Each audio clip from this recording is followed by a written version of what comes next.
എറണാകുളം കലൂരിൽ നഗരത്തിന്റെ ഒത്ത നടുക്ക് വേലിയേറ്റം കൊണ്ട് പൊറുതിമുട്ടിയിരിക്കുകയാണ് ഒരു കൂട്ടം മനുഷ്യർ. അവരുടെ ദൈന്യതയിലേക്കും അവരുടെ ജീവിത പ്രയാസങ്ങളിലേക്കുമാണ് ഇനി നമ്മൾ കടക്കാൻ പോകുന്നത്. മലിനജലം അടുക്കളയിലും ശുചിമുറികളിലും കെട്ടി നിൽക്കുന്നത് കൊണ്ട് തന്നെ ഗുരുതരമായ ആരോഗ്യ പ്രശ്നങ്ങളുടെ ഭീഷണിയിലാണ് ഇവർ കഴിയുന്നത്.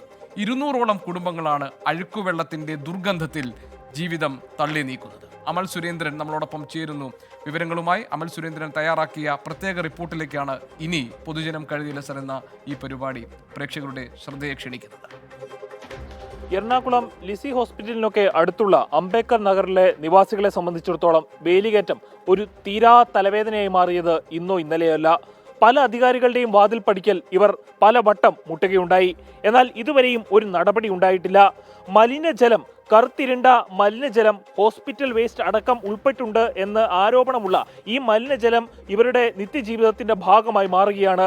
കുടുംബങ്ങളിലേക്ക്, വീട്ടകങ്ങളിലേക്ക് ഈ വെള്ളം കയറി വരുമ്പോൾ ഗുരുതരമായിട്ടുള്ള ആരോഗ്യ പ്രശ്നങ്ങളാണ് ഇത് ഉയർത്തുന്നത്. ഇപ്പോൾ ഈ ഒരു സ്ഥലത്തെ നിവാസിയായിട്ടുള്ള, കാലങ്ങളായി ഇവിടെ താമസിക്കുന്ന ഒരാൾ തന്നെ നമ്മോട് ഈ വിഷയത്തെക്കുറിച്ച് പറയും. എന്താണ് ഈ ഒരു പ്രശ്നം തുടങ്ങിയത് എപ്പോഴത്തൊട്ടാണ്? ഇപ്പം തുടങ്ങിയിട്ടെന്ന് പറഞ്ഞു കഴിഞ്ഞാൽ ഒരു കുറച്ച് കാലം കൂടുതലായി ഞങ്ങൾക്ക് ഇവിടെ ഈ ബുദ്ധിമുട്ട് തുടങ്ങിയിട്ട്. നമ്മൾ പലരോടും നമ്മളിത് പറഞ്ഞു, പക്ഷെ നമുക്കിതിനൊരു സൊല്യൂഷനും കിട്ടണില്ല. എന്നിട്ട് ഞങ്ങൾ ഈ വേലിയേറ്റം വരുമ്പോഴേക്കും ആ ഭാഗത്തൊരു കാണയുണ്ട് ഞങ്ങൾക്ക്.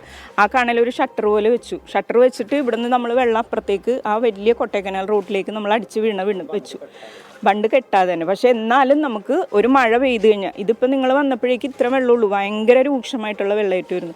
ചെറിയൊരു മഴ ഇപ്പോൾ പെയ്ത് കഴിഞ്ഞ് കഴിഞ്ഞാൽ വളരെ ബുദ്ധിമുട്ടെന്ന് പറഞ്ഞാൽ ഞങ്ങൾക്ക് അത്രയും ബുദ്ധിമുട്ടാണ്.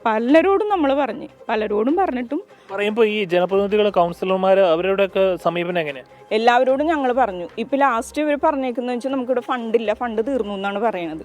ഇനി അടുത്ത വട്ടത്തെ ഫണ്ടിനെ ഉണ്ടാവുള്ളൂ എന്നാണ് പറയുന്നത്. പക്ഷെ നമുക്ക് ഫണ്ട് ഉണ്ടായാലും ഇതെന്തായാലും എത്ര നാളെ ഇപ്പോൾ ഈ റോഡ് പുതുക്കി പണിതിട്ട് കുറച്ച് നാളുകളായത് ഇപ്പം, അപ്പോഴും നമുക്ക് ഇതിനൊരു സൊല്യൂഷൻ വരുന്നില്ല. ഈ ഭയങ്കരമായ ദുർഗന്ധമാണ്. കുടുംബത്തിലുള്ളവർക്കൊക്കെ ഇതൊരു ബുദ്ധിമുട്ടല്ലേ ചെയ്യും? പിന്നെ ഇതെന്ന് പറഞ്ഞാൽ ഇപ്പോൾ കാലത്ത് വന്ന് വെള്ളം കയറും, രാത്രി വന്ന് വെള്ളം കയറും, എല്ലാ ദിവസവും ഇത് തന്നെയാണ്. വീട് ക്ലീൻ ചെയ്യും, പിന്നെയും കയറും, പിന്നെയും ക്ലീൻ ചെയ്യും, പിന്നെയും കയറും. ഇത് തന്നെ പരിപാടി.